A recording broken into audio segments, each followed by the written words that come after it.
ឈីងសានឪពុករបស់ឯងកំពុងគេងនៅលើគ្រែពេទ្យមួយថ្ងៃអស់លុយរាប់ពាន់យ៉នដូចដុតចោលតើនៅក្នុងហោប៉ាឯងនៅសល់លុយប៉ុន្មានកាក់ទៀតពូថាងកុំហៅស្និទ្ធស្នាលពេក120000យ៉នមានទឹកប៊ិចនៅលើក្រដាសច្បាស់លាស់កាលពី3ឆ្នាំមុនឪពុកឯងបានមកខ្ចីលុយខ្ញុំគាត់ថាទៅទិញកូនតែដាំបង្គ្រប់កំចាត់សត្វល្អិតនិងធ្វើផ្លូវលទ្ធផលយ៉ាងម៉េចដែរភ្នំនោះនៅតែមានសភាពដូចខ្មោចដដែល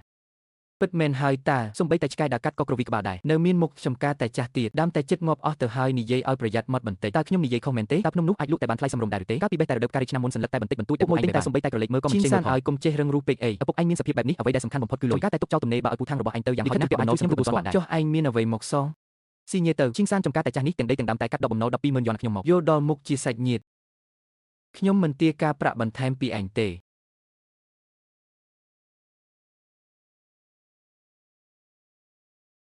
នេះមិនមែនជាការកាត់ដកបំណុលទេនេះជាការទិញភ្នំច្បាស់ទិញភ្នំក៏ដោយកាត់ដកបំណុលក៏ដោយត្រូវប្រើថ្នាំតើឪពុកឯងអាចមានថ្នាំប្រើបន្តទៀតឬអត់នោះទើបជាការពិតបើឯងពិតជាកូនតញោពិតមែនគុំនៅរឹងរូសរក្សាភ្នំនេះទុកអីឪពុកឯងកំពុងគេងនៅលើគ្រែពេទ្យតើឯងចង់បានចំការតែឬក៏ចង់បានជីវិតឪពុកឯងឈីងសានស៊ីញ៉េទៅណាទោះជាឪពុកឯងដឹងខ្លួនឡើងវិញក៏មិនបន្ទោសឯងដែរជីវិតមនុស្សរស់នៅសំខាន់ជាងភ្នំទៅទៀតហើយពូថាងរបស់ឯងក៏មិនមែនជាអ្នកដទៃដែរឲ្យភ្នំទៅគាត់វាប្រសើរជាងធ្លាក់ទៅលើដៃអ្នកដទៃឪពុកខ្ញុំត្រូវតែជួយសង្គ្រោះហើយចំការតែក៏មិនលក់ដែរឯងនិយាយថាអីចំការតែនេះគឺលោកតាខ្ញុំជាអ្នកកាប់ឆ្ការបង្កើតឡើងកាប់មួយចប់ដោយលំបាកលុយ120000យ៉ននោះខ្ញុំជាអ្នកសងសំបីតែថ្លៃសម្រាប់ពេទ្យក៏ឯងរកមិនទាន់ជុំផង3ថ្ងៃចំការតែចង្រៃនោះ3ឆ្នាំលក់មិនបាន3000យ៉នផងឯងនិយាយខ្លួនឯងទេណាថានឹងសង120000យ៉នក្នុងរយៈពេល3ថ្ងៃអ្វីដែលខ្ញុំនិយាយហើយមិនត្រឡប់សម្ដីទេមានការថតសម្លេងទុកហើយអ្នកភូមិទាំងអស់ក៏នៅទីនេះដែរពេលថ្ងៃក្រោយម៉ោង5:00 ល្ងាចទូទាត់សងប្រាក់ឲ្យដាច់នៅចំពោះមុខអ្នករាល់គ្នានៅជើងភ្នំតែឈីងសានឯងកុំនិយាយដោយសារខឹងក្រោធអីមិនមែនដោយសារខឹងទេឪពុកខ្ញុំមិនទាន់ដឹងខ្លួនខ្ញុំនឹងការពារភ្នំនេះជំនួសគាត់ម្ដងល្អខ្លាំងណាស់ពេលថ្ងៃក្រោយខ្ញុំចង់ចាំមើលថាតើចំការតែទ្រុឌទ្រោមនោះអាចបង្កើតលុយ120000យ៉នបានយ៉ាងម៉េចដល់ពេលនោះកុំមកលុតជង្គង់អង្វរពួកយើងឲ្យពន្យាពេលឲ្យសោះខ្ញុំមិនលុតជង្គង់សុំអង្វរអ្នកណាទេអ្នកទាំងអស់គ្នាបានឬហើយមែនទេមិនមែនខ្ញុំបង្ខំគេទេណាគឺគេចង់រឹងតឹងខ្លួនឯងទេ3ថ្ងៃក្រោយបើគ្មានលុយសងកុំបន្ទោសខ្ញុំថាមិនយកសាច់ញាតិក្មេងសម័យនេះពិតជារឹងរូសណាស់រឹងរូសមានប្រយោជន៍អីហាសាលុយមិនមែនធ្លាក់ពីលើមេឃឯណាអាណិតតែឡើយឈិនចាស់ឈិនខំលំបាកអស់មួយជីវិតតែកូនប្រុសនៅតែរឹងតឹងពេក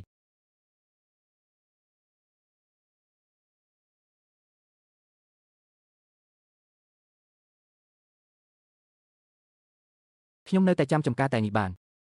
ឈីងសានតើឯងទៅណាខ្នឹងត្រឡប់ទៅភ្នំវិញពេលនេះហើយឯងនៅតែត្រឡប់ទៅភ្នំទៀត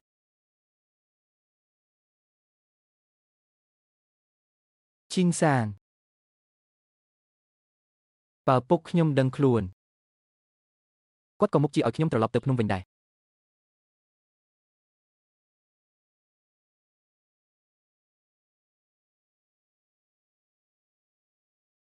លោកតាឪពុកតើខ្ញុំមានចិត្តឆេវឆាវពេកទេ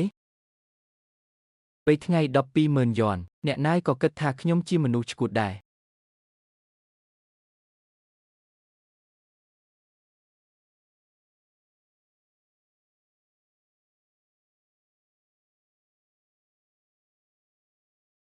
មិនមើលទៀតទេរកឃើញបំណងប្រាថ្នាការពីភ្នំដ៏ខ្លាំងក្លារបស់ម្ចាស់ផ្ទះអ្នកណានឹងកំពុងភ្ជាប់ប្រព័ន្ធស្ដារដើមតែបុរាណភ្ជាប់ជោគជ័យប្រព័ន្ធម្ចាស់ផ្ទះចិនឈីងសានទឹកដីចំការតែចាស់ឈីងសានស្ថានភាពចំការតែបច្ចុប្បន្នដាំតែចាស់ជ្រាទ្រុឌទ្រោមមានសត្វល្អិតបំផ្លាញនៅសេសសល់ជីវជាតិដីទាបប្រភពទឹកមិនគ្រប់គ្រាន់យន្តកាស្នូចំនួនភ្ញៀវពិតប្រាកដនឹងការទិញផលិតផលតែអាចបំផ្លាញទៅជាតម្លៃស្ដារឡើងវិញទាក់ទាញអតិថិជនពិតប្រាកដឲ្យចូលមកក្នុងភ្នំដើម្បីបេះតែផ្លែកតែឬធ្វើការទិញដូរបានជោគជ័យភាពរស់រវើកនៃដើមតែនឹងកើនឡើងក្លិនក្រអូបនិងរសជាតិផ្អែមជាប់បំរុងទាំងកម្រិតធន់នឹងការឆុងទឹកក៏នឹងកើនឡើងស្របពេលគ្នាមានន័យថា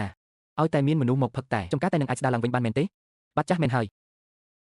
តើវាអាចស្ដារឡើងវិញបានកម្រិតណាគឺអាស្រ័យលើចំនួនមនុស្សនិងកេរ្តិ៍ឈ្មោះពីមាត់មួយទៅមាត់មួយព្រមទាំងច្បាប់ទម្លាប់នៃការរកស៊ីផងដែរច្បាប់ទម្លាប់នៃការរកស៊ីការតាក់ទាញមនុស្សដោយវិធីបោកប្រាស់លីឡំឬផ្សព្វផ្សាយភូតភរគឺមិនអាចទទួលបានតម្លៃនៃការស្ដារឡើងវិញឡើយអញ្ចឹងពិតជាល្អណាស់ ភារកិច្ចអ្នកថ្មីត្រូវតាក់ទាញអតិថិជនពិតប្រាកដឲ្យបាន10នាក់ក្នុងរយៈពេល3ថ្ងៃឲ្យពួកគេមកសាកល្បងឬមកទិញទំនិញរង្វាន់ការស្ដារឡើងវិញកម្រិតធំនៃដើមតែចាស់បុរាណស្នូលគុណភាពស្លឹកតែចំនួនដំបូងនឹងមានលក្ខណៈល្អប្រសើរ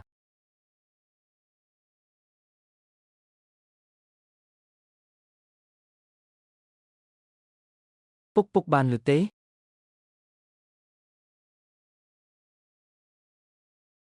វាមិនទាន់ស្លាប់នោះទេ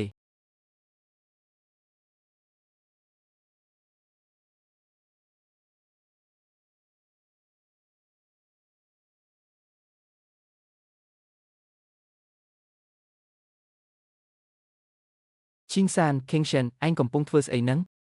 អញ្ជើញគេមកផឹកតែរបស់ឯងនឹងផឹកកើតដែរហេ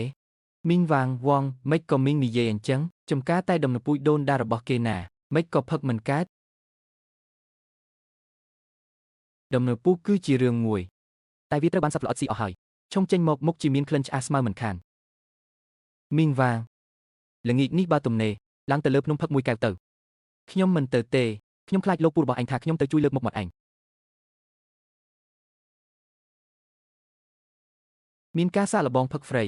បើមិនឈ្ងុយមិនយកលុយទេហាចិនឈីងសានចេន King Shen ឯងពិតជាហ៊ានសរសេរមែនបើមិនផឹកទេជិះផ្លូវអ្នកទាំងអស់គ្នាមើលនរណាគេនឹងចំការតែចាស់ឈីងសានបើកសម្ពោធហើយភ្នំដែលគេបោះបង់ចោល3ឆ្នាំថ្ងៃនេះហ៊ានហៅថាចំការតែចាស់ផងអ្នកណាហ៊ានផឹកគឺពិតជាមានសេចក្តីក្លាហានណាស់ហាឯងថែមទាំងកំណត់ត្រឹម10នាក់ទៀតឯងស្មានតែគេដណ្ដើមគ្នាទៅមែនទេខ្ញុំប្រាប់ឯងចុះទោះបីជាឯងលុតជង្គង់សុំនៅទីនេះក៏ដោយក៏ពួកឈ្មួញកណ្ដាលតែមិនខ្ជិលក្រឡេកមើលឯងមួយភ្នែកដែរ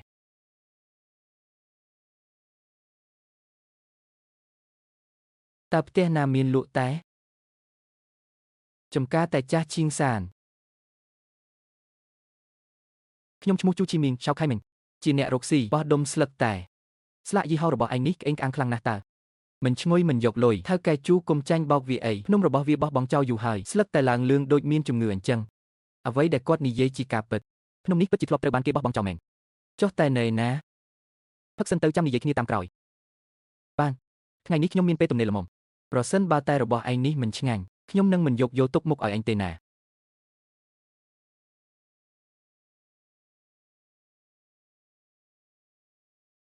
មុខមាត់មិនមែនអ្នកដតីជាអ្នកផ្ដល់ឲ្យនោះទេគឺតែជាអ្នកផ្ដល់ឲ្យខ្ញុំក៏ទៅដែរ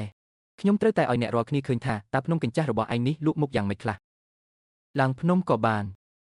តែហាមប៉ះពាល់ដើមឈើអ្នកណាទៅចង់ប៉ះរបស់អន់នឹងនាំផ្លូវទៅ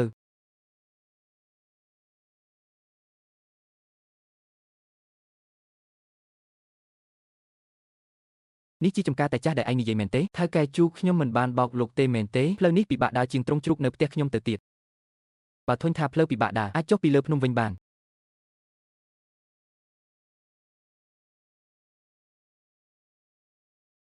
ក្លិនស្មៅខ្លាំងពេកស្នាមខូចខាតពីសត្វល្អិតច្បាស់ណាស់ទៅនៅសំបីតែឈ្មួញតែអាជីពក៏ថាប្រើមិនកាត់ដែរកុំបេះត្រង់ចំណែកនោះអីមិនដែរខ្លាចខ្ញុំឃើញថាចំណែកនោះជាដើមឈើការពារមែនទេថ្ងៃនេះមិនបេះទេអញថែមទាំងចេះបែងចែកដើមឈើការពារទៀតដើមឈើចាស់បុរាណមិនអាចបេះផ្ដេសផ្ដាសបានទេគួរឲ្យចាប់អារម្មណ៍បន្តិចដែរតើត្រឹមតែរបស់ពណ៌មិនខ្មៅមិនបៃតងបែបនេះយកទៅឲ្យមន់ស៊ីសំបីតែមន់ក៏ខ្ពើមដែរ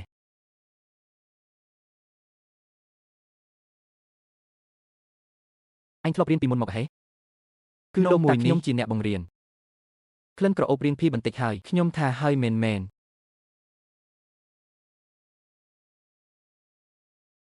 ថៅកែជើលវិញដល់ថ្នាក់ស្ពឹកអណ្ដាតហើយមែនទេថៅកែជើ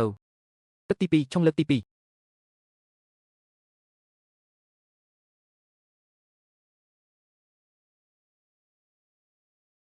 តែនេះបានមកពីដើមណាខ្លះទេចំការកន្លែងនោះមានអាយុកាលប៉ុន្មានឆ្នាំហើយដើមតែចាស់ជាងគេគឺជាង70ឆ្នាំហើយថៅកែជើកុំចាញ់បោកគាត់អីដើមតែចាស់70ឆ្នាំចេញមកសន្តានបែបហ្នឹងចិត្តខូចអស់ហើយចំការតែនេះចិត្តខូចអស់ហើយអញស្គាល់តែច្បាស់ជាងខ្ញុំមិនសូវស្គាល់ទេប៉ុន្តែគ្រាន់តែមើលជំរាបភ្នំហ្នឹងក៏ដឹងថាវាមិនសមដែរតែមិនមែនមើលលើជំរាបភ្នំថាសមឬមិនសមនោះទេគឺមើលលើរសជាតិពេលផឹកចូលក្នុងមាត់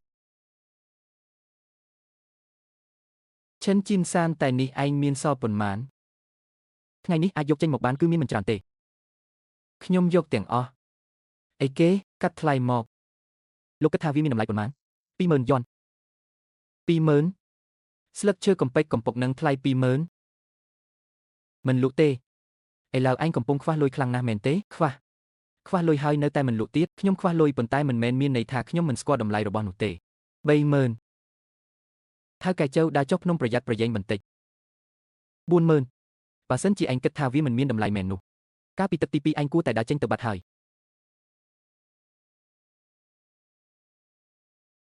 50000ថ្ងៃនេះខ្ញុំសុំយកតែមួយពេងនេះទៅចុះ50000ថៅកែជើលោកឈួតហើយមែនទេឈិនឈីងសានសុំលេខកិននេះមកសរសេរវិកលបត្រកំងសិនមកអូខេយល់ដឹងពីរបៀបរបបធ្វើការតើ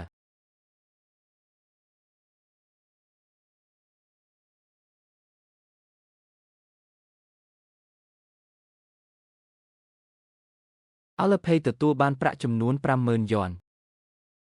រកឃើញអតិថិជនពិតប្រាកដដំបូងគេបង្អស់ការជីវតែនិងការចំណាយកម្រិតនៃការស្ដារឡើងវិញនៃចំការតែត្រូវបានកើនឡើងភាពរស់រវើកនៃដាំតែចាស់ស្នូកើនឡើង10ពិតជាមានប្រសិទ្ធភាពមែនអាគុយ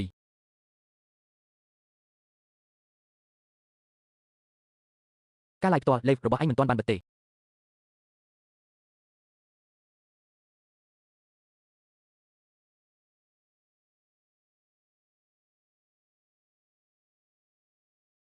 ពុកមានរឿងធំហើយស្លន់ស្លោធ្វើអីតែដែលបានមកពីដីចំការកំពេចកំពុករបស់ឈិនឈីងសានលក់បាន50000ប៉ុន្មាន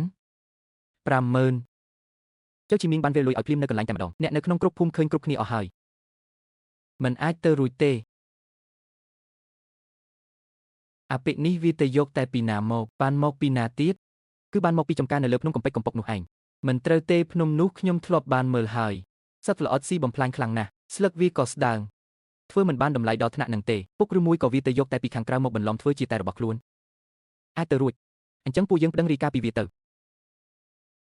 បាន50000ហើយយ៉ាងម៉េចពេលថ្ងៃ120,000វានៅខ្វះ70000ទៀតត្រូវហើយវាគ្រាន់តែសំណាងបានជប់លៀបអាចឆ្កែប៉ុណ្ណឹងឯង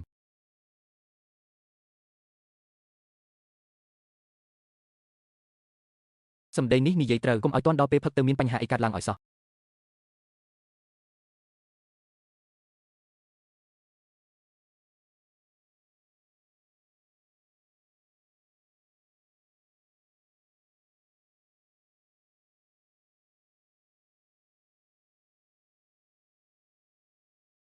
បងប្រុសកុំទាន់អាបងប្រាក់ទាំងអស់តែម្ដងក្នុងពេលតែមួយអីទៅថ្ងៃមុខប្រហែលជាអាចត្រូវចំណាយលើថ្លៃផ្សេងទៀតផ្ដល់ថ្នាំឲ្យជាប់កុំឲ្យដាច់សិនទៅពុករបស់ប្អូនទើបតែគេងលក់មិញនេះទេស្ថានភាពរបស់គាត់រៀងនឹងណូជាងកាលពីព្រឹកបន្តិចនឿយហត់ហើយអំបញ្ញមិញនេះលោកពូមកខាងប្អូនបានមកទីនេះគាត់បានសួរនៅមាត់ទ្វារថាពុករបស់ប្អូនអាចស៊ីញេចុះហត្ថលេខាបានទេគាត់ចង់ចូលទៅក្នុងបន្ទប់អ្នកជំងឺតែបងមិនបានអនុញ្ញាតឲ្យចូលទេគាត់ថាគាត់ជាសាច់ញាតិតែបងប្រាប់ថាអ្នកជំងឺត្រូវការសម្រាកអរគុណបង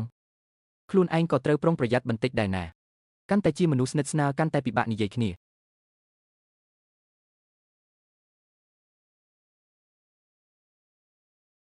ពុកលុយកាក់កម្រៃដំបងកូនរោគបានហើយជេលងូទឹក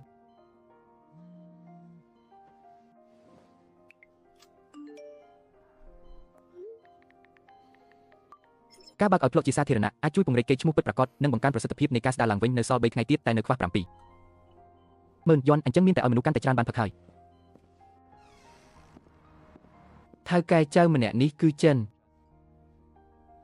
ឈីងសានអញគឺជាយុវជនដែលលក់តែឲ្យតាជូតម្លៃ50000នោះមែនទេបាទអញ្ជើញអង្គុយ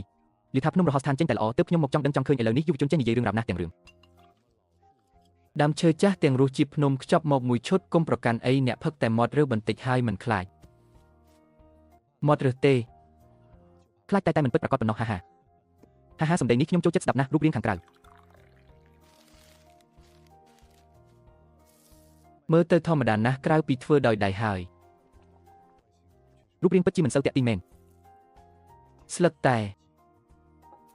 រមូលមិនសូវណែនពណ៌សម្បូរក៏មិនសូវស្មើគ្នាដែរយុវជនឲ្យរបស់នេះបើគ្មានរឿងរ៉ាវទេតម្លៃឡើងមិនរួចឡើយអញ្ចឹងមិនបាច់និយាយពីរឿងរ៉ាវទេឆុងតតែម្ដងទៅក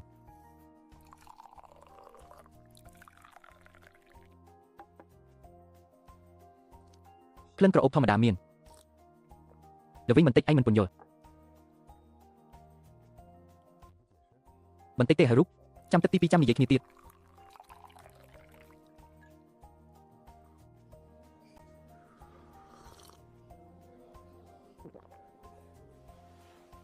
តអើតាឡើយកាត់អីហ្នឹងទឹក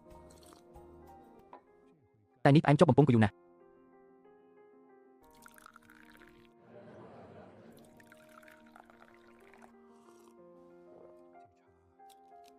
មានអីមិនប្រក្រតីត្រង់ណាពេលចូលមាត់ដំបងគ្រឿងបន្តិចប៉ុន្តែរសជាតិជាប់មាត់បន្ទាប់មកគឺ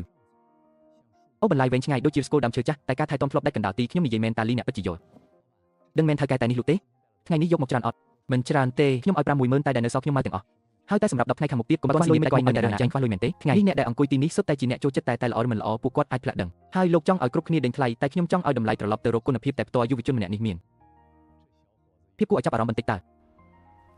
ថៅកែមិញនេះខ្ញុំថតវីដេអូខ្លីមួយតើអាចបង្ហោះបានទេមិញនេះថតចុះប្រតិកម្មពិតរបស់លោកគ្រូទាំងប៉ុន្មានអ្នកសួរគាត់ទៅបានតើខ្ញុំឈ្មោះលីនវ៉ាន់គុំនិយាយថាព្យាបាលបានគ្រប់រោគហើយក៏គុំនិយាយថាជាតែទឹកអីណាដឹងហើយខ្ញុំធ្វើ account ត្រឹមត្រូវតើចំណងជើងអាចដាក់ថាអ្នកផឹកតែដែលមាត់រឹងជាងគេក្នុងក្រុងត្រូវស្ទះមាត់ដោយសារតែភ្នំរហោស្ថានមួយពេងហាបានថ្ងៃនេះកម្មវិធីនេះសប្បាយមើលណាស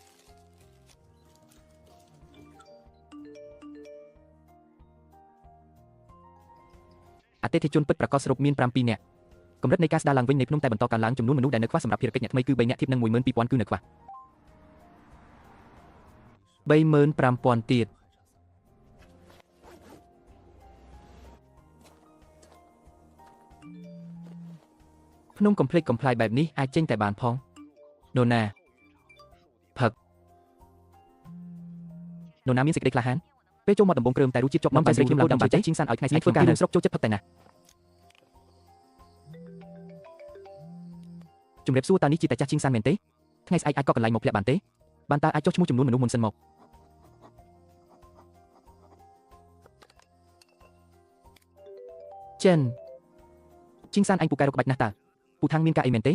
កុំភ្លេចថានៅសល់តែ2ថ្ងៃទៀតទេណាមិនភ្លេចទេឥឡូវនេះអញលក់តែដាច់ខ្លាំងណាស់តែប្រយ័ត្នដល់ពេលត្រូវគេប្តឹងក្បាលណាបើតែពិតជាធ្វើឲ្យមនុស្សខូចសុខភាពតើអញសង្កេតរួចទេបើពូមានភស្តុតាងពូអាចទៅប្តឹងបានកុំមកប្រឌិតរឿងបង្កើតខ្ញុំគ្រាន់តែរំលឹកទេរបស់ដែលត្រូវចូលមាត់មិនមែនឲ្យតែអញដាក់ទៅមួយឆុងពីរពេងគឺអាចលក់បាននោះទេថ្ងៃស្អែកពេលព្រឹកខ្ញុំនឹងទៅសួរនាំនៅការិយាល័យគ្រប់គ្រងទីផ្សារឯកសារណាដែលត្រូវបំពេញខ្ញុំនឹងបំពេញអញពូកែធ្វើពុតណាស់តើធ្វើអាជីវកម្មបើមិនគោរពច្បាប់ទម្លាប់ទេតាមបានខ្ញុំចាំមើលថាតើអញអាចធ្វើពុតបានដល់ពេលណារកឃើញហានិភ័យក្នុងការអាជីវកម្ម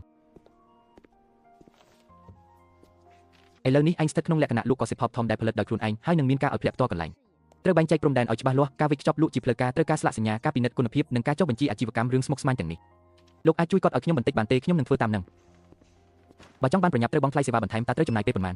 យ៉ាងលឿនបំផុតគឺថ្ងៃស្អែកពេលរសៀលធ្វើប្រញាប់ដល់ថ្នាក់ហ្នឹងមានមនុស្សចាំមើលខ្ញុំដួលរលំអញ្ចឹងអញរឹតតែត្រូវធ្វើឯកសារឲ្យបានរឹងមាំទៅទៀតខ្ញុំក៏គិតអញ្ចឹងដែរ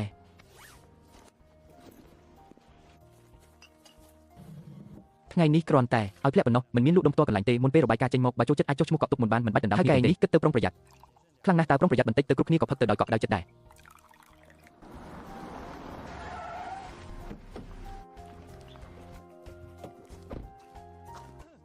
ចិនជីងសានមន្ត្រីត្រួតពិនិត្យមកហើយអាគុយឯងមានន័យថាម៉េចហ្នឹងមីងវ៉ាងខ្ញុំធ្វើនេះគឺដើម្បីល្អសម្រាប់គ្រប់គ្នាទេរបស់សម្រាប់ញ៉ាំចូលពោះអ្នកណាដឹងថាគេមានច្បាប់អនុញ្ញាតត្រឹមត្រូវឬអត់ជីងសានកុំបន្ទោសពួកអីឥឡូវឯងកំពុងល្បីខ្លាំងរឹតតែត្រូវតែមកចត់ហ៊ានឲ្យគេត្រួតពិនិត្យស្វាគមន៍ការត្រួតពិនិត្យបាននរណាជាអ្នកទទួលខុសត្រូវគឺខ្ញុំមានគេរាយការណ៍ថាអ្នកកែច្នៃនឹងលក់តែដោយគ្មានច្បាប់សង្ស័យថាផ្សព្វផ្សាយភូតកុហកនឹងលក់ក្នុងតម្លៃពួកយើងមកស៊ើបសួរព័ត៌មានតាមផ្លូវច្បាប់នេះជាឯកសារមកការភ្នំតែបាទនេះជាកំណត់ត្រាត្រួតពិនិត្យទ្រព្យសកម្មនេះជាតារាងកក់សាឡបងនេះជាបង្កាន់ដៃបញ្ជូនទៅពិនិត្យគុណភាពហើយនេះជាបញ្ជីរាយនាមការងារដែលបញ្ចូលដល់គាត់តែរកច្បាប់បង្គ្រប់បណ្ដោះអាសន្នការរកច្បាប់បង្គ្រប់ក៏ជាផ្នែកមួយនៃការយល់ដឹងពីការគោរពច្បាប់ដែរពួកយើងផ្អែកលើការពិតជាក់ស្ដែងចុះរឿងដែលគាត់លក់តែបានរាប់ម៉ឺនយន្តកាលពីម្សិលមិញគិតយ៉ាងម៉េចវិញគឺខ្ញុំជាអ្នកទិញមិនក៏លោកស្រីមកទីនេះដែរតែដែលខ្ញុំទិញកាលពីម្សិលមិញគឺជាតែគ្រឿងសម្រាប់យកទៅច្នៃបន្តតម្លៃបានចុះកិច្ចសន្យាលើការស្ម័គ្រចិត្តចំនួនក៏ច្បាស់លាស់ដែរខ្ញុំក៏បានទិញដែរនៅហាងតែយុនស៊ួយមានរក្សាទុកកំណត់ត្រាសាឡបងកំណត់ត្រាបងប្រាក់ក៏មានទាំងអស់ដែរមុនពេលលទ្ធផលពិនិត្យគុណភាពចេញមកណែនាំឲ្យអាការដឹកជញ្ជូនក្នុងបរិមាណច្រើនជាបណ្ដោះអាសន្នសិនបាត់ខ្ញុំទទួលយកថ្ងៃនេះគ្រាន់តែឲ្យសាឡបងរសជាតិប៉ុណ្ណោះមិនដឹកជញ្ជូនចេញទេឯពាក្យស្លោកផ្សព្វផ្សាយត្រូវប្រយ័ត្នកុំឲ្យមានពាក្យថាព្យាបាលថែរក្សាសុខភាពឬពាក្យស័ក្តិសិទ្ធិអីបែបហ្នឹងឲ្យសោះយល់ទេបាទយល់ហើយតើអាចថតដំណើរការត្រួតពិនិត្យបានទេមិនថតចំឯកសារឬព័ត៌មានឯកជននឹងមិនរំខានដល់ការងារទេបានតើនៃឯងថតធ្វើស្អីហ្នឹងមិនមែនពូនិយាយថាដើម្បីល្អសម្រាប់គ្រប់គ្នាទេហើយបើកចំហនឹងតម្លាភាពមិនល្អទេហើយគឺថាត្រួតពិនិត្យឲ្យច្បាស់លាស់ទៅទើបគ្រប់គ្នាអស់បារម្ភ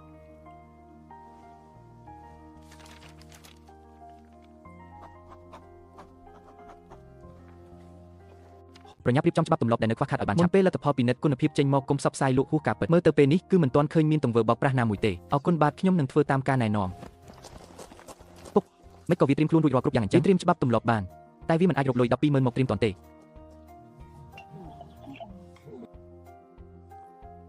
ថៅកែតែរបស់បងនេះខ្ញុំផឹកទៅមានអារម្មណ៍ថាពីនិតគុណភាពចេញមកអាចទុកឲ្យខ្ញុំពីប្រអប់បានទេបានតាបាទអាចចុះឈ្មោះទុកបាន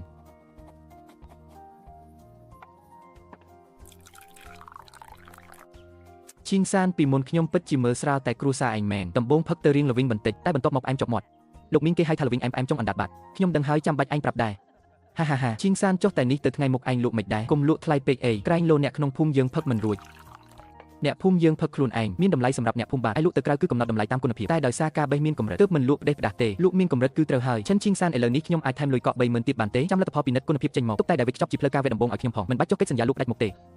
ឯងនេះពិតជាលាក់មាត់ចិត្តល្អមែននិយាយច្បាប់ទម្លាប់ទុកជាមុនទៅថ្ងៃក្រោយកុំឲ្យមានរឿងទាស់ខ្ញុំបាននាំមិត្តភក្តិ2នាក់មកចាំគិតថាជាអតិថិជនពិតប្រាកដដែរភារកិច្ចអ្នកថ្មីត្រូវបានសម្រេចរង្វាន់ត្រូវបានចែកជូនតាមតែចាស់ស្នូលសំខាន់ចាប់ដើមរស់ឡើងវិញកម្រិតដំបូងគុណភាពតែវេទដំបូងប្រែប្រួលទៅរកភាពល្អប្រសើរខ្លាំងមិនក៏ឯងមើលទៅមានស្មារតីល្អតែដុសស្មើគ្នាជាងមុនប្រហែលជាដោយសារយកមិនមានខ្ញុំរបស់ឯងនេះពិតជាចម្លែកបន្តិចមែនមិនចម្លែកទេបាទដេកភ្នំល្អតែប្រកាសជាល្អទៅតាមនឹងហើយលោកឈិនលទ្ធផលធំនៃគំរូតែដែលអ្នកបានបញ្ជូនមកពិនិត្យគឺចេញមកហើយសារធាតុគីមីសកម្មនិងលោហៈធ្ងន់គឺជាប់ស្តង់ដារសុវត្ថិភាពរបាយការណ៍ពេញលេញអាចមកយកបាននៅល្ងាចថ្ងៃស្អែកលទ្ធផលធំគឺសារធាតុគីមីនិងលោហៈធ្ងន់ជាប់ស្តង់ដារទៅនៅ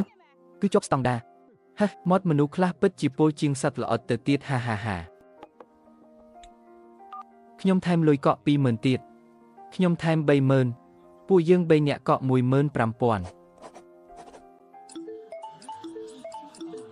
លុយវគ្គទី3បានមកដល់ហើយរយៈពេលកំណត់3ថ្ងៃល្ងាចថ្ងៃស្អែកម៉ោង 5 កុំធ្វើជាងាប់ឲ្យសោះទាន់ពេលកំណត់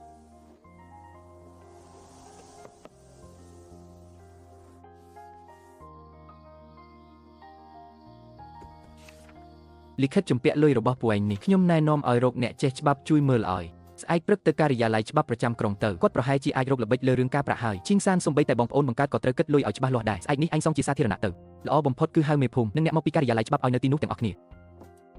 ខ្ញុំនឹងអញ្ជើញពួកគេបាទឯងនេះពិតជាគិតបានហ្មត់ចត់ជាងអ្វីដែលខ្ញុំគិតទៅទៀតមិនហ្មត់ចត់មិនបានទេបាទភ្នំតែទៅតែចាប់ផ្ដើមល្អបន្តិច不能被人抓漏洞。本金12万没争议，但这张附加条款里的月息3分超过法律保护范围的部分，对方主张未必能被支持。不公开还款时怎么处理合适？双方确认的实际支付记录做清楚，如果坚持超额利息，可以走法律途径，不要私下冲突。明白。你要是愿意，我们可以安排调解员到场见证。麻烦你。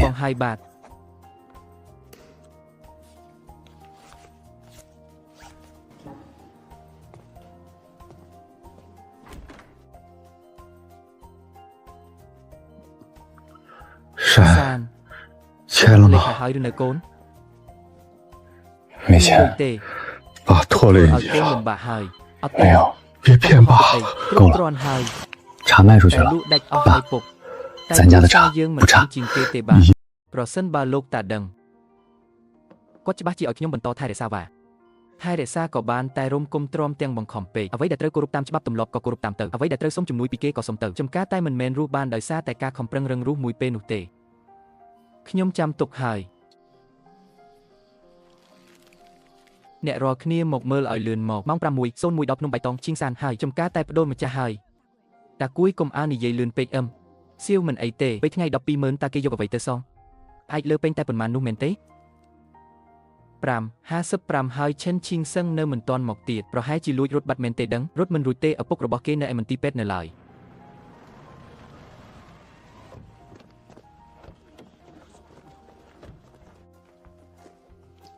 អញហៅមនុស្សមកច្រើនម្លេះធ្វើអីសងលុយគឺច្បាស់ជាត្រូវឲ្យច្បាស់លាស់ហើយធ្វើពុតដូចជាមានលុយណាស់អីចឹងចុះលុយណែណាប្រាក់ដើម 120,000កញ្ញាតាមលិខិតខ្ចីប្រាក់នឹងការិយាល័យសេវាកម្មច្បាប់ការប្រាក់ស្របច្បាប់គឺ 3860 យន់សរុបទាំងអស់ 123,860 យន់ស្អីគេ 3,800 នៅលើលិខិតខ្ចីប្រាក់របស់ខ្ញុំសរសេរថាការប្រាក់ 3% ក្នុងមួយខែតើលោកលីវចំពោះការប្រាក់ដែលលើសពីទំហំការពាររបស់ច្បាប់មិនណែនាំឲ្យទាមទារដោយបង្ខំនៅទីនេះទេបើលោកមានការមិនសុខចិត្តអាចដោះស្រាយតាមផ្លូវច្បាប់បានរឿងរវាងសាច់ញាតិពួកយើងដល់វេនពួកឯងមកចេះដឹងដែរមែនទេក្នុងពេលដែលពួកឯងបានហៅអ្នករាល់គ្នាមកធ្វើជាសាក្សីហើយគឺត្រូវធ្វើទៅតាមច្បាប់ទម្លាប់ឥឡូវនេះខ្ញុំវេរឲ្យលោកខ្ញុំមិនទទួលទេលោកមិនទទួល អ្វីដែលលោកជំពាក់ខ្ញុំមិនមែនមានតែប៉ុណ្្នឹងទេកាលពីឆ្នាំនោះឪពុករបស់ឯងថែមទាំងឲ្យខ្ញុំជួយរកមនុស្សមកធ្វើផ្លូវទិញកូនឈើជួយបាញ់ថ្នាំសម្លាប់សត្វល្អិតតើគុណនឹងទឹកចិត្តទាំងនេះត្រូវគិតយ៉ាងម៉េចអូហូទឹកចិត្តនិងសគុណក៏អាចដូរយកចំការតែបានដែរពងសានឯងកុំចេះតែជួយនិយាយការពីគេពេកសងលុយហើយមិនព្រមទទួលតាមមកពីតាំងពីដំបូងលោកមិនបានបំណងចង់បានលុយគឺចង់បានតែចំការនៅលើភ្នំនេះមែនទេនេះជារឿងផ្ទៃក្នុងគ្រួសារត្រកូលឈិនរបស់ពួកយើងជំពាក់ប្រាក់ត្រូវសងប្រាក់ជារឿងគ្រួសារតែការឆ្លៀតឱកាសពេលគេឈឺធ្ងន់មកបង្ខំយកដីធ្លីវាមិនមែនជារឿងគ្រួសារដែលល្អមើលនោះទេប្រសិនបើពីគឹមខាងទៀតបដិសេធមិនទទួលតើខ្ញុំអាចយកទៅតម្កល់ទុកឬចាត់ចែងតាមផ្លូវការបានទេអាចចាត់ការទៅតាមច្បាប់បានហើយនៅទីនេះពួកយើងក៏អាចកត់ត្រាទុកនៅភស្តុតាងនៃការបដិសេធមិនទទួលនេះដែរតាគួយលុយក៏គេយកមកដល់ហើយទទួលយកទៅបារករឿងទៅមុខទៀតវាមើលទៅមិនល្អទេវេទៅសំឡេងប្រព័ន្ធប្រាក់ចូលកន្នីអលភេចំនួន123,860 យន់បានទទួលជោគជ័យចិនឈីងសានឯងកុំអាលអឲ្យសោះចំការតែមិនមែនលក់តែបាន2-3គីឡូក៏អាចធ្វើឲ្យរីកចម្រើនបាននោះទេឯងការពារវាបាននៅថ្ងៃនេះតែមិនប្រកាសថាការពារបាននៅថ្ងៃមុខនោះទេថ្ងៃមុខក៏ត្រូវធ្វើទៅតាមច្បាប់ទម្លាប់ដែរគ្រាន់តែប៉ះចំភ្ញៀវទិញតែល្ងង2-3អ្នកសោះតើចាំមើលថាតើគេអាចល្បីបានប៉ុន្មានថ្ងៃដាក់គួយមាត់របស់ឯងនេះពិតជាល្វីងចត់ជាងទឹកតែសល់ដកយប់ទៅទៀតហ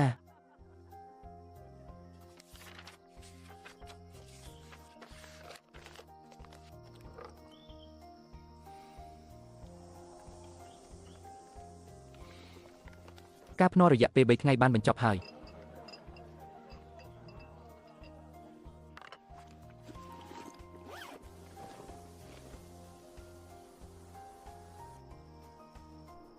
តែភាពលំបាកពិតប្រាកដទើបតែចាប់ផ្ដើមនោះទេថាកែឈិននិយាយថា3ថ្ងៃឯងលក់បានជាង 10,000 មែនទេតើទឹកតែនេះផឹកទៅជួយឲ្យគេងលក់ស្រួលមែនទេអាចឲ្យខ្ញុំកាត់ជួរបានទេខ្ញុំជាហ្វេនរបស់អ្នកនាងលីនវ៉ាន់ខ្ញុំបាននាំមនុស្សមក5នាក់អាចបេះថែមបន្តិចបានទេច្បាប់ពិន័យក្នុងការប្រើប្រាស់ចំការតែក្នុងបៃតងឈីងសានទី1ទទួលការកក់ត្រឹមតែ20នាក់ក្នុងមួយថ្ងៃទី2ដើមតែចាស់នៅក្នុងតំបន់ការពារមិនអនុញ្ញាតឲ្យបេះដោយចិត្តអញឡើយទី3តែបាច់ណាដែលមិនទាន់ចេញលទ្ធផលពិនិត្យមិនត្រូវបានដឹកជញ្ជូនចេញក្រៅឡើយទី4មិនផ្សព្វផ្សាយបំភ្លឺការពិតមិនសិនយាភូតកុហកទី5ការកក់ទុកគឺត្រូវតម្រង់ជួរតាមលេខរៀងហើយកែឈិនច្បាប់ច្រើនម្លេះមិនគិតថាវាស្មុគស្មាញទេអីបើខ្លាចស្មុគស្មាញមិនបាច់ផឹកក៏បានដែរចំការតែរបស់គេទើបតែញើបឡើងបើមិនបង្កើតច្បាប់ទម្លាប់ទេថ្ងៃនេះពួកឯងមកបេះមួយក្តាប់ថ្ងៃស្អែកមកកាច់មួយមេពី3ថ្ងៃទៀតច្បាស់ជាខូចខាតអស់មិនខានត្រូវហើយបើចង់ផឹកតែល្អគឺត្រូវគោរពតាមច្បាប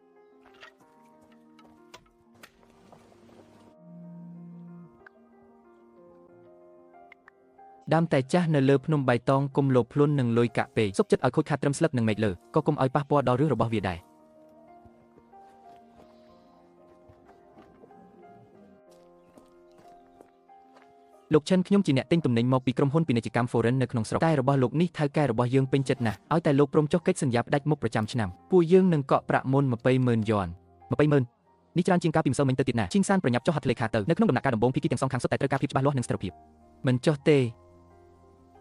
លោកឈិនលោកប្រហែលជាស្ដាប់មិនច្បាស់ទេដឹងគឺប្រាក់កក់ 20,000 យន់ណាស្ដាប់ច្បាស់ហើយអញទើបតែសងបំណុលគេអស់កំពុងតែត្រូវការលុយខ្លាំងណាស់ចរិតអញ្ចឹងហើយទើបកាន់តែមិនអាចលក់ចំការលើភ្នំនេះទៅឲ្យគេយុវជនឲ្យឱកាសមិនមែនមានរាល់ថ្ងៃនោះទេហើយចំការតែក៏មិនមែនលូតលាស់ក្នុងរយៈពេលតែមួយថ្ងៃដែរឯងនឹងត្រូវស្ដាយក្រោយឈិនឈីងសានឯងពិតជាចាត់ទុកខ្លួនឯងជាតួអង្គសំខាន់មែនតើលុយ 20,000 ក៏មិនយកឯងមានបញ្ហាខួរក្បាលមែនទេឯងមកផឹកតែមែនទេខ្ញុំមកមើលថាឯងដេញទេវតាទ្រព្យចេញទៅដោយរបៀបណាបើមិនផឹកតែហើយមិនបានកក់ទុកមុនទេកុំមកទាំងផ្លូវមិនយូរមិនឆាប់ឯងនឹងធ្វើបាបខ្លួនឯងឲ្យងាប់មិនខានរកឃើញថាម្ចាស់ប្រព័ន្ធបានបដិសេធដោយមិនសមហេតុផលសិទ្ធិផ្ដាច់មុខលើម៉ាកយីហោត្រូវបានបង្កើនកម្រិតស្ថិរភាពនៃការស្ដារឡើងវិញរយៈពេលវែងរបស់ភ្នំតែត្រូវបានបង្កើនភ្នំតែចាស់ឈីងសានត្រកូលឈិនប៉ុន្តែមិនមែនជារបស់ត្រកូលឈិនគឺជាត្រកូលឈិនរបស់ឈីងសានម្នាក់ឯងពូតាំងពូនិយាយបន្តទៀតមកក្នុងពេលដែលឯងមកហើយខ្ញុំនិយាយត្រង់តែម្ដងទៅតែមួយដុំនោះជាគេដូនតាបន្សល់ទុកមកមិនអាចឲ្យគ្រួសារឯងម្នាក់ឯងកាន់កាប់តែពីមុនភ្នំនោះគ្មានតម្លៃទៅពូយើងមិនប្រកាន់ឥឡូវនេះត្រូវអង្គុយចុះជិះគ្នាឲ្យដឹងកាលពី3ឆ្នាំមុនពេលដែលត្រូវបងលុយសម្រាប់សត្វល្អិតពួកខ្ញុំធ្លាប់ទៅរកពូអ្នកណាកែលម្អអ្នកនោះល្ងងកាលពីឆ្នាំមុនម្សិលមិញពេលដែលខ្ញុំធ្វើផ្លូវឡើងភ្នំខ្ញុំបានដើរសួរគ្រប់ផ្ទះថាមានអ្នកណាចង់ចូលរួមមើលការឯងបែរជានិយាយតែមិនរស់ទេកុំមកកាយរឿងចាស់ទ្រព្យសម្បត្តិដូនតាគឺជារបស់ដូនតានេះជាកិច្ចព្រមព្រៀងចែកផ្ទះកាលពី20ឆ្នាំមុនភ្នំតែចាស់ឈីងសានគឺស្ថិតក្រោមការគ្រប់គ្រងនិងមើលថែរបស់ខាងលោកតាខ្ញុំចំណូលនិងចំណាយត្រូវទទួលខុសត្រូវដោយខ្លួនឯងនេះជាថ្លៃគ្រប់គ្រងការមកដេកភ្នំដែលពួកខ្ញុំបានបង់ក្នុងរយៈពេលប្រហែលឆ្នាំនេះជាវិក័យបាក់ទិញកូនឈើបន្ថែមនេះជាបង្កាន់ដៃបើកលុយឲ្យកម្មករកាប់ស្មៅបាញ់ថ្នាំសម្លាប់សត្វល្អិតនិងធ្វើផ្លូវកាលនោះគ្មានអ្នកណាត្រដចង់បានទេឥឡូវនេះទើបតែចាប់ផ្ដើមមានសញ្ញាល្អបន្តិចពួកឯងបែរជានិយាយថាត្រូវតែចែកគ្នាអ្នកណាទៅដឹងថាវិក័យបាក់ទាំងនេះរបស់ឯងជាកាត់ប្រកិច្ចពិតឬខ្លាំងខ្លាយឯកសារទាំងនេះមានការកត់ត្រាទុកនៅឯសាលាភូមិទោះបីជាមានកិច្ចព្រមព្រៀងក៏ដោយក្នុងនាមជាសាច់ញាតិក៏មិនអាចស៊ីដាច់ម្នាក់ឯងដែរពូតាំងពូពិតជាចង់ចែកទ្រព្យសម្បត្តិដូនតាឬមួយក៏ថាគេធ្វើផ្លូវដើរទស្សនកិច្ចមកដល់ជើងភ្នំហើយ ផ្លូវដើរទស្សនកិច្ចឯងនិយាយផ្ដេសផ្ដាស់អីហ្នឹងនេះមិនមែនជារឿងសម្ងាត់ទេចរិតបែបនេះហើយទើបបានជាប្រញាប់មកបង្ខំខ្ញុំចង់ពេកសញ្ញាជាមួយបង្កើតគេឲ្យខ្ញុំសួរតែមួយម៉ាត់គាត់ប្រសិនបើភ្នំនោះពិតជាខូចខាតហើយគ្មានតម្លៃសំបីតែបានជាពូដាច់ខាតត្រូវតែចង់បានពួកយើងគ្រាន់តែឃើញថាឯងមិនចេះរកស៊ីខ្លាចថាភ្នំរបស់ដូនតានឹងត្រូវវិនិច្ឆ័យដោយសារតែមិនចេះរកស៊ីអាចសងបំណុល 12,000 អស់ក្នុងរយៈពេលមិនចេះរកស៊ីវិញបែរជាប្រញាប់ប្រញាល់មកដណ្ដើមភ្នំដែលអ្នកដទៃទើបតែធ្វើឲ្យច្បាស់លាស់កម្មសិទ្ធិច្បាស់លាស់ទៅថ្ងៃមុខបើមានអ្នកណាយកឈ្មោះទ្រព្យសម្បត្តិដូនតាមកបង្កការរំខានដល់ភ្នំឈីងសានទៀតយើងនឹងចាត់ការតាមច្បាប់ពួកឯងជួយគេចុះចាំមើលថាតើភ្នំតែនេះអាចដើម្បីបានយូរប៉ុណ្ណាការធ្វើជំនួញមិនមែនងាយស្រួលបែបនេះទេតើកាត់គុំរំលងឲ្យសោះណាស្ថិតនៅលើជួរភ្នំជាមួយគ្នាតាមតែចាស់ដូចគ្នាឈិនឈីងសានលក់តម្លៃខ្ពស់ពួកយើងលក់តម្លៃសមរម្យតាមទឹកចិត្តតែនេះជារបស់ភ្នំតែឈីងសានមែនទេសុទ្ធតែជាតែនៅក្បែរភ្នំឈីងសាននឹងមិនខុសគ្នាប៉ុន្មានទេហឹកតែទេកុំឲ្យចាញ់បោកម៉ាក់យីហោហ្គី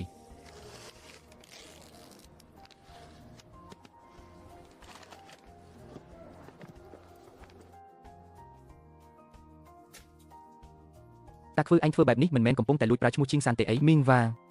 ពាក្យថាឈីងសានពីរម៉ាត់នឹងត្រូវបានឈិនឈីងសានចុះបញ្ជីបាត់ទៅឈ្មោះថាភ្នំឈីងសានពួកយើងហៅថាឈីងសានមានបញ្ហាអីមែនទេលោកវ៉ៃតើតែនេះឯងបានមកពីណាការសម្ងាត់ខាងពាណិជ្ជកម្មឯងពិតជាខ្វះគុណធម៌មែនថៅកែឈិនហើយអ្វីបានជាតែនេះមានរសជាតិមិនដូចនៅក្នុងវីដេអូអញ្ចឹងនេះមិនមែនជាតែមកពីភ្នំតែរបស់ពួកយើងទេម្ចាស់ទូកប្រាប់ថាជាភ្នំតែមួយជាមួយគ្នាតើមានលេខកូដសម្គាល់ការប្រមូលផលទេអត់មានទេតើមានកូដពិនិត្យគុណភាពទេអត់មានទេតើមានប្រវត្តិកក់ទុកមុនរបស់ភ្នំតែចាស់ឈីងសានទេអត់មានទេពួកយើងត្រូវគេបោកហើយប្រហែលជាមកពីអ្នកទាំងអស់គ្នាមិនបានបែងចែកឲ្យច្បាស់ខាងយើងតែរាល់គ្នាសុទ្ធតែមានលេខកូដសម្គាល់អាចពិនិត្យមើលរបាយការណ៍គុណភាពនិងតំបន់ប្រមូលផលបាន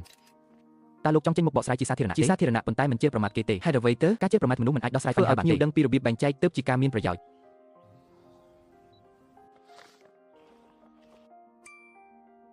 ទី1ត្រូវមើលលើលេខកូដសម្គាល់ទី2ត្រូវមើលលើកូដពិនិត្យគុណភាពទី3ត្រូវមើលលើបាតស្លឹកតែទី4ត្រូវមើលលើក្លិនក្រអូបនិងភាពធន់នឹងការឆុងបន្ទាប់ពីចាក់ទឹកតែរួចតែដែលគ្មានលេខកូដសម្គាល់មិនមែនមានន័យថាមិនល្អនោះទេប៉ុន្តែវាមិនមែនជាផលិតផលដែលចេញពីភ្នំតែចាស់ឈីងសានឡើយ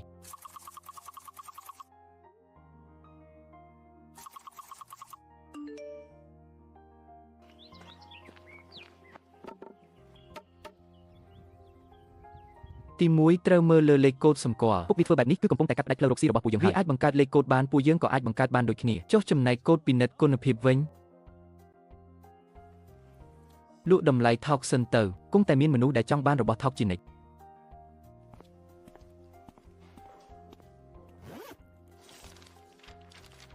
ភ្នំតែចាស់ឈីងសានកាលពីមុនមិនដែលធ្លាប់ពីឈ្មោះទេឆ្នាំនេះជាលើកដំបូងហើយដែលបានចុះឈ្មោះទើបតែលើកទី1សោះក៏មកប្រកួតដណ្ដើមរង្វាន់តែនីតិក្រដៅបាត់ទៅហើយយុវជនម្នាក់នេះមានសេចក្តីក្លាហានល្អណាស់ហាឥឡូវនេះមានតែដែលល្បីតាមអនឡាញច្រើនណាស់ដល់ពេលឡើងមកលើវេទិកាវិនិច្ឆ័យពិតប្រាកដទើបដឹងថាកម្រិតណាហាឯកសារគ្រប់គ្រាន់ហើយអាចចូលរួមប្រកួតបាន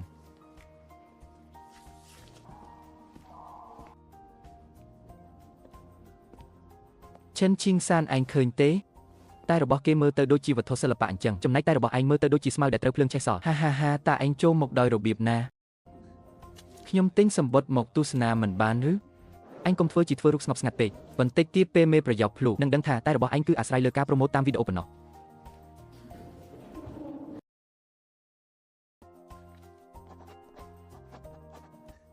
ខ្ញុំប្រាប់ហើយតើ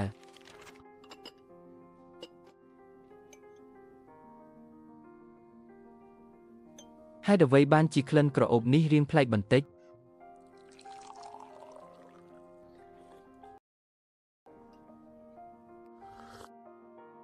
ជាតិល្វីងប្រែមករសជាតិផ្អែមបន្តិចម្ដងប៉ុន្តែនៅពេលដែលចេញមកគឺមានស្ថិរភាពណាស់ក្លិននិងជាតិធម្មជាតិនៃព្រៃភ្នំលេចធ្លោខ្លាំងចំណុចខ្វះខាតគឺការកែច្នៃនៅមានកម្រិតពិតមែនហើយធាតុដើមមានគុណភាពល្អបច្ចេកទេសកែច្នៃនៅអាចសម្រិតសម្រាំបន្ថែមទៀតបានជាប់ត្រឹមចំណាត់ថ្នាក់កម្ពុជាទាំង3មានអីត្រូវអួតខ្ញុំមិនបានអួតទេឯងយ៉ាងម៉េចដែរចូលដល់ជុំបន្តហើយល្អណាស់កុំប្រញាប់សរសើរពេកចំណុចខ្សោយនៃបច្ចេកទេសក៏ត្រូវបានមេប្រយោគចង្អុលបង្ហាញដែរឯងមិនពិបាកចិត្តទេមេប្រយោគនិយាយត្រូវតើអាចទទួលយកការរិះគន់បានគឺជាចំណុចចាប់ផ្ដើមដែលធ្វើឲ្យចំការតែអាចដើរបានវែងឆ្ងាយ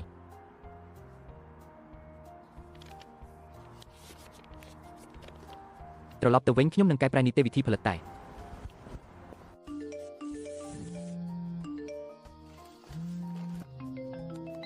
នេះច្បាស់ជាតម្រង់មកលើអញហើយឃើញហើយតើអញមិនឆ្លើយតបវិញទេ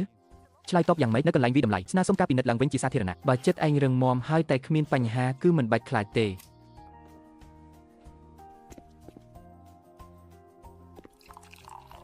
លោកគ្រូអ្នកគ្រូទាំងអស់គ្នាខ្ញុំសូមរាយការណ៍ថាតែឈិនសានមានក្លិនក្រអូបខុសប្រក្រតីប្រហែលជាមានបន្ថែមសារធាតុក្រអូបឯកក៏ថាបាន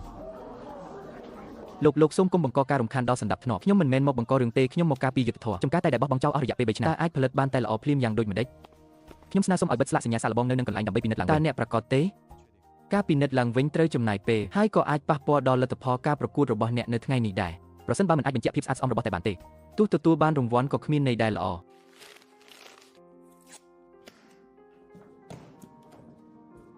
ធ្វើពុតដូចមែនទែនប្រសិនបើការពិនិត្យឡើងវិញគ្មានបញ្ហាតើអ្នកនឹងសុំទោសទេសំអាងអីខ្ញុំមានសិទ្ធិសង្ស័យដោយសមហេតុផលចុះអ្នកមានភស្តុតាងអ្វីដាវីតក៏ព្រោះតែយកចិត្តទុកដាក់លើភាពយុត្តិធម៌នៃការជ្រើសរើសដែរគាត់និយាយថាអ្នកទាំងអស់គ្នាអាចសង្ស័យបានប៉ុន្តែនៅពេលលទ្ធផលចេញមកសូមអ្នកទទួលខុសត្រូវចំពោះសម្ដីរបស់ខ្លួនឯងផងហេកុំមកគំរាមឲ្យសោះ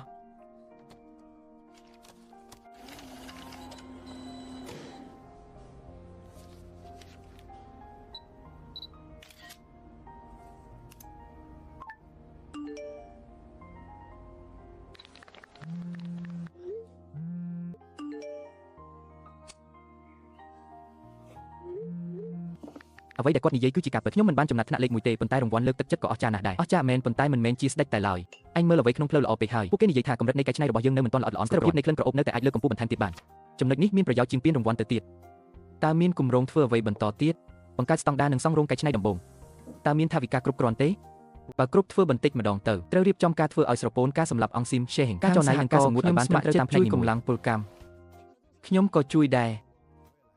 ខ្ញុំចេះការងារអគ្គិសនីខ្លះអាចជួយរៀបចំបណ្ដាញខ្សែភ្លើងបាន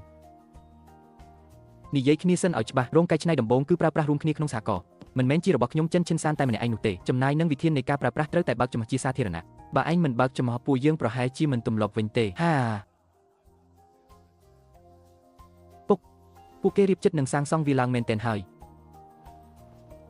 ទោះជាសង់បានក៏មិនប្រកាសថាលក់ដាច់ដែរ